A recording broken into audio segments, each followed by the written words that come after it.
વાવથરા જિલ્લાની આશા વર્કર બહેનોએ આજે મોટી સંખ્યામાં આનંદનગર કોલોની ખાતે બેઠક યોજી જિલ્લા કલેક્ટર કચેરીને આવેદનપત્ર પાઠવીને પોતાની વિવિધ માગણીઓ રજૂ કરી હતી। આશા વર્કરોએ જણાવ્યું હતું કે તેઓ વર્ષોથી નિષ્ઠા અને ઈમાનદારીથી આરોગ્ય સેવાઓ તેમજ ગુજરાતને પોલિયો મુક્ત બનાવવાની કામગીરીમાં મહત્વની ભૂમિકા ભજવી રહ્યા છે, છતાં 4 મહિના સુધી ઇન્સેન્ટિવ ચૂકવવામાં આવતું નથી। આશા બહેનોએ આક્ષેપ કર્યો હતો કે આજે પણ તેમને દિવસના માત્ર 100 રૂપિયા જેટલું ઇન્સેન્ટિવ મળે છે, જે વધતી મોંઘવારી સામે ખૂબ જ ઓછું છે। સવારે 7 વાગ્યાથી સાંજે 5 વાગ્યા સુધી કામગીરી કરવા છતાં પરિવારનું ગુજરાન ચલાવવું મુશ્કેલ બની રહ્યું હોવાનું તેમણે જણાવ્યું હતું।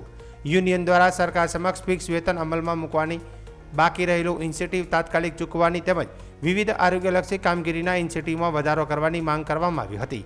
આશા વર્કર બહેનોએ ચેતવણી આપી હતી કે જો તેમની માગણીઓને વહેલી તકે ઉકેલવામાં નહીં આવે તો આગામી 3 દિવસ સુધી પોલિયો સહિતની કામગીરી ઠપ કરવાની ફરજ પડશે।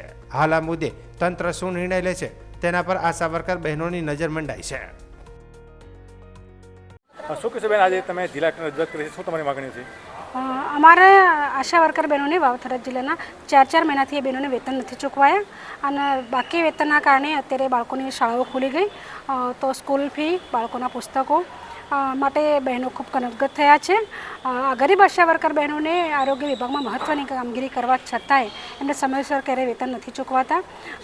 સરકારના એક જ દિવસના કાર્યક્રમમાં કરોડો રૂપિયા ફૂંકાઈ જતા હોય, જ્યારે ગરીબ આશા વર્કર બહેનોના 4000 થી 4500ના ઇન્સેન્ટિવમાં સરકારની તિજોરી ઉપર જ્યારે ભારણ પડતું હોય, 4 મહિના 6 મહિના સુધી બહેનોને વેતન ન ચૂકવાય, ત્યારે ગરીબ આશા વર્કર બહેનોએ પોતાની નારાજગી વ્યક્ત કરવા કલેક્ટર સાહેબને રજૂઆત કરવા માટે આવ્યા હતા। બીજું કે આગામી 28 જૂનના રાષ્ટ્રીય પલ્સ પોલિયોની કામગીરી આવી રહી છે, ત્યારે 18 થી 20 વર્ષથી આશા વર્કર બહેનોએ ખૂબ જ કામ સારું કર્યું। ઘરે ઘરે જઈને ખેતરોમાંથી અને સ્થળાંતર કરતા બાળકોને શોધી અને પોલિયો પીવડાવ્યું, જેથી ગુજરાતને પોલિયો મુક્ત કરી શકાય।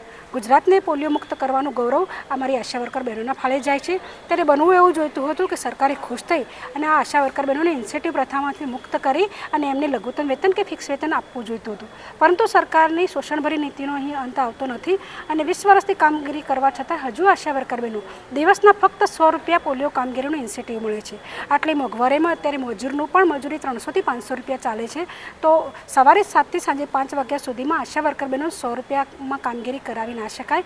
આ મહિલા સશક્તિકરણ ના થાય, આ રીતે ગરીબ બહેનોને શોષણમાં વધારે ને વધારે ભોગ બને છે અને એના કારણે આ બહેનોની હાલત કફોડી બને છે। એટલે આશા વર્કર બહેનો પોલિયો કામગીરીનો બહિષ્કાર કરી અને 3 દિવસની હડતાલ કરવાના છે।